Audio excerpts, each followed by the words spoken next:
तर मंडळी, मी तुम्हाला अशा ठिकाणी आज घेऊन जाणार आहे, निसर्गरम्य ठिकाणी, छत्रपती शिवाजी महाराज आणि ह्या गावचा इतिहास, श्री चक्रधर स्वामी महानुभव पंथाचे संस्थापक आणि ह्या गावचा इतिहास आणि या ठिकाणाचं महत्त्व. पवित्र असं गाव आणि ते आहे नाशिक जिल्ह्यामध्ये सिन्नर तालुका, गाव वडगाव. चला तर बघूया आपण ह्याच बाबांची मुलाखत घेऊन ह्या गावचा आणि ह्या ठिकाणाचा इतिहास जाणून घेणार आहोत, तेही याच ठिकाणी बसून. आता आपण दर्शन घेऊया आणि थेट मुलाखत किंवा ह्या ठिकाणची माहिती बाबांकडून घेऊया. तर चला तर मंडळी, तुम्हीही दर्शन घ्या आणि ऐकायला तयार व्हा.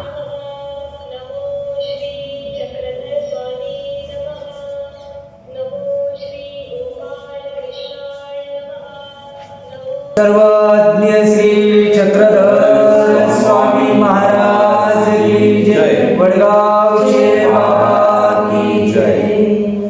दंडवत बाबा. दंडवत प्रणाम. दंडवत प्रणाम. तर आपण लोकांना या माध्यमातून पाठवणार आहोत, तर आपण याबद्दल काही माहिती द्या आपल्या भक्तांना किंवा प्रेक्षकांना.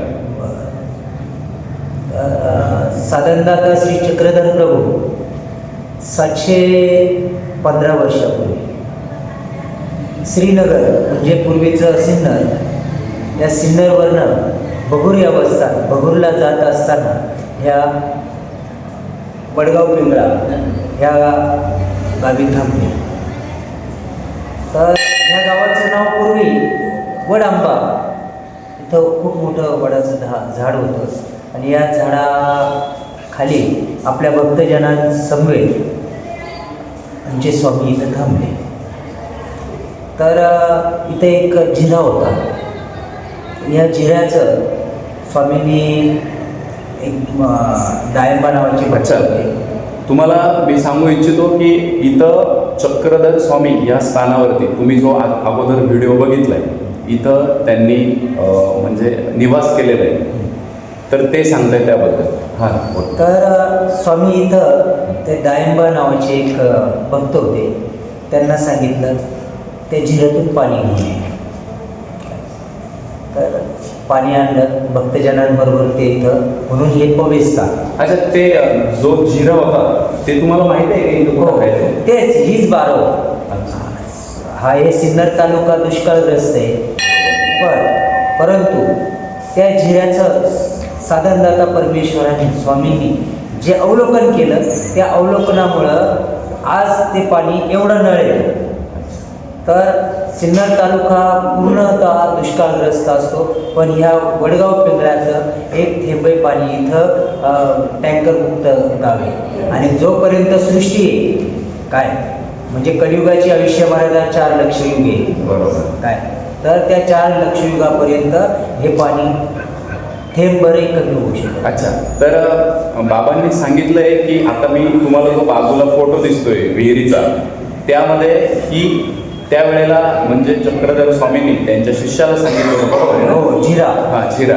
तर तो अजूनही इथे आहे आणि त्याला पाणी, जे की त्यावेळेला इथं संपूर्ण तालुक्यामध्ये दुष्काळ होता. मित्रांनो, आजही त्याची आजही सर्व टँकर सगळ्या तालुक्यामध्ये असतात. वडगाव पिंगळ्याला टँकर मुक्त आहे.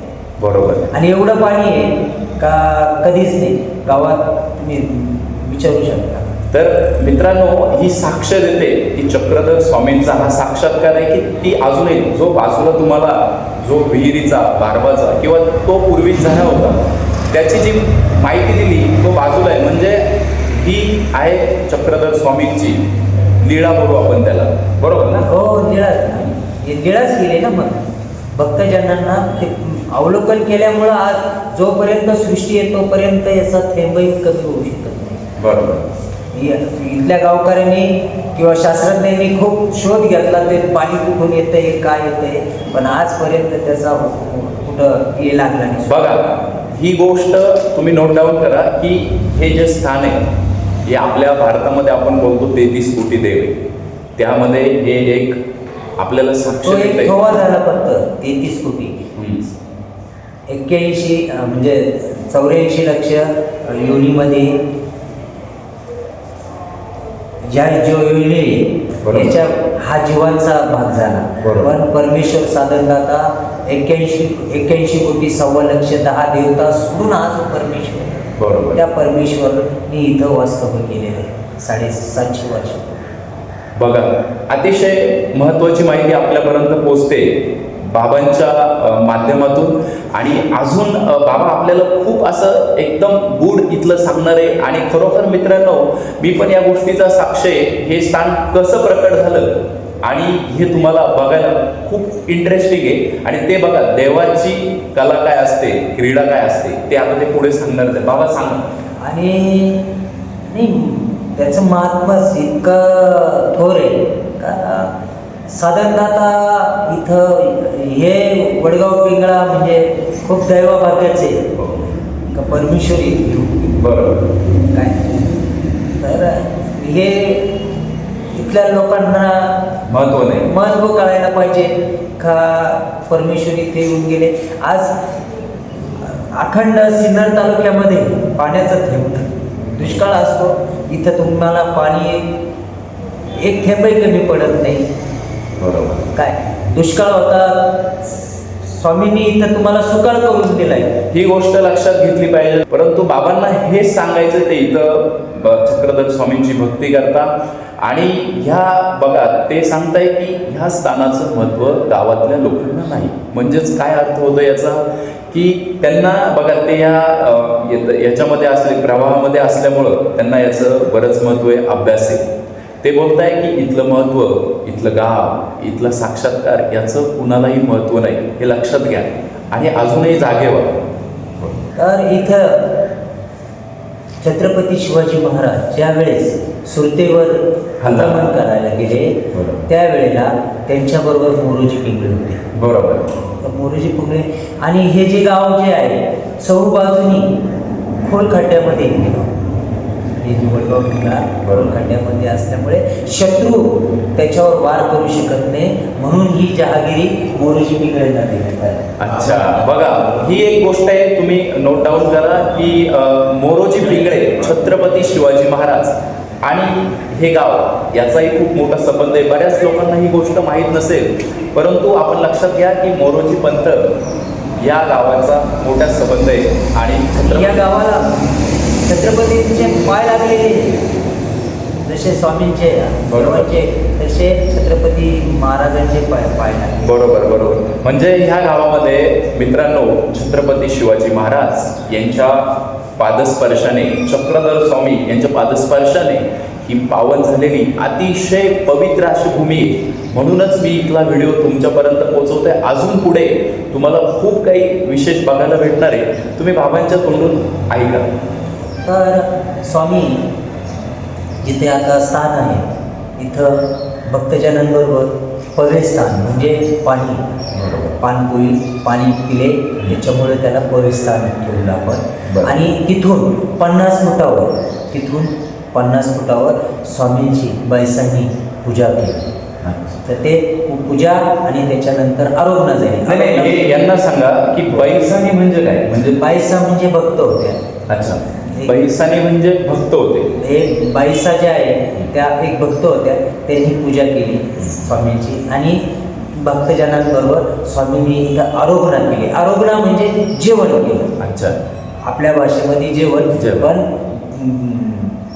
दैवी रहाटीमध्ये परमेश्वराच्या जेवणाला जेवण नाही म्हणू शकत, त्याला आरोग्य म्हणतात. तर ते आरोग्य केली, म्हणून या ठिकाणी 50 फुटावर हे इथं स्थान आहे, ते आता आम्हाला बांधायचे. अच्छा अच्छा. म्हणजे ही गोष्ट विशेष म्हणजे गावातल्या आणि महानुभव पंथातल्या भक्तांनी लक्षात घेतली पाहिजे की हे जे स्थान आहे, इथं बऱ्याच गोष्टी अजून करायच्या बाकी. तर हे सगळ्यांनी मनावर घेतलं पाहिजे, असंच त्यांच्या बोलण्यातून दिसतंय. आणि ते खरोखर घेतलं पाहिजे. बरोबर ना? घ्यायलाच पाहिजे ना.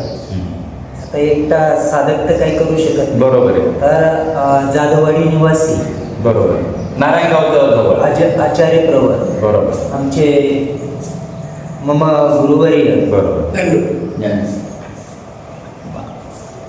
मोठे बाबा काय, यांच्या प्रयत्नातून आम्ही करतोय थोडं बरोबर असं. आणि भक्तजनांनी आमच्याकडे लक्ष द्यावं, स्थानाच्या बाबा अजून माझे प्रश्न आहे थोडेसे. ह्या गावामध्ये हे जे स्थान आहे हे बऱ्याच दिवस म्हणजे माहीतच नव्हतं लोकांना, तर ह्याबद्दल तुम्ही काय सांगाल? हे माहिती कसं झालं किंवा कधी झालं किंवा मग ते कसं लोकांपर्यंत आलं हे सांगा. तर काय झालं का, इथं एक विलास पागेरे म्हणून एक सद्भक्त होते. बरोबर. आणि म्हणजे खूप मोठे शेतकरी होते ते. बरोबर. पण झालं असं की त्यांच्या स्वप्नामध्ये आले. बरोबर. स्वामी. आणि त्यांनी सांगितलं की त्या स्वप्नामध्ये सांगितलं काही मी इथं मला दबलेलो आहे, मला काढावं. बरोबर. आता ते विलास पागेरे नावाचे जे भक्त होते ते खूप फिरले.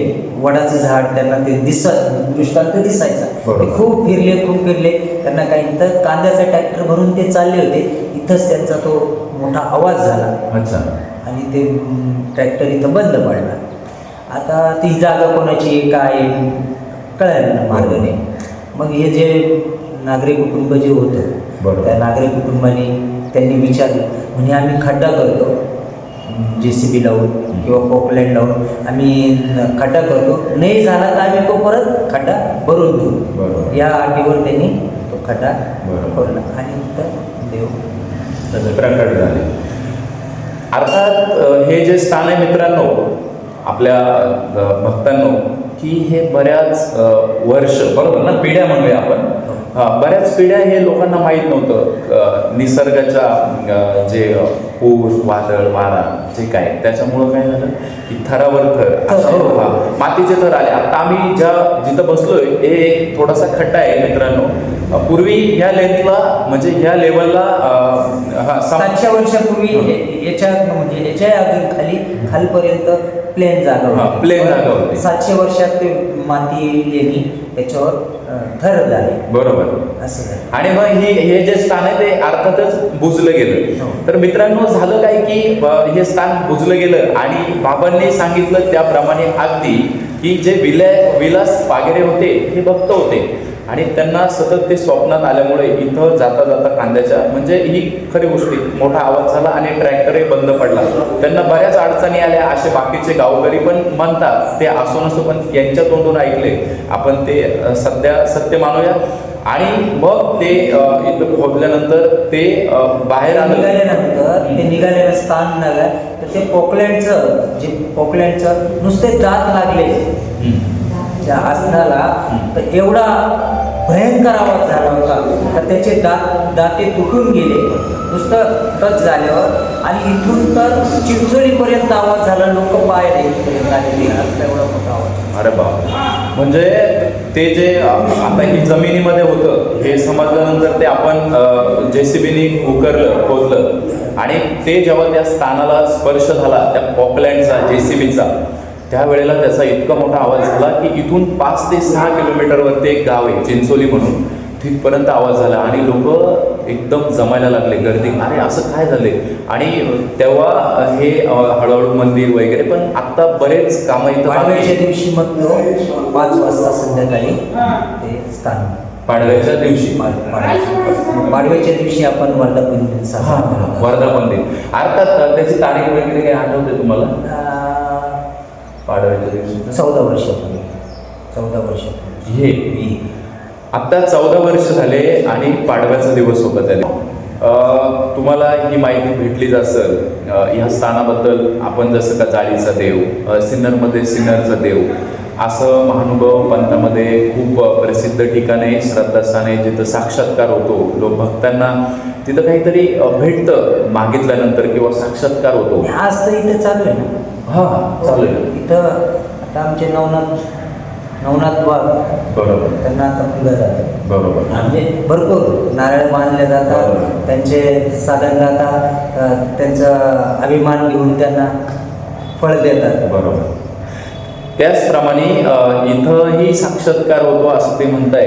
आणि खरोखरच इथला तर इतिहास आहे मित्रांनो की हा महानुभाव पंथातले भक्त आणि प्रेक्षक तुम्ही लक्षात घ्या, या स्थानाला आपण भेट द्या. हे स्थान आहे नाशिक, महाराष्ट्र, नाशिक जिल्ह्यामधलं जे वडगाव पिंगळा, तालुका सिन्नर, जिल्हा नाशिक, वडगाव पिंगळा, जे की मी बोललो की मोरोपंत पिंगळे हे या गावात होते.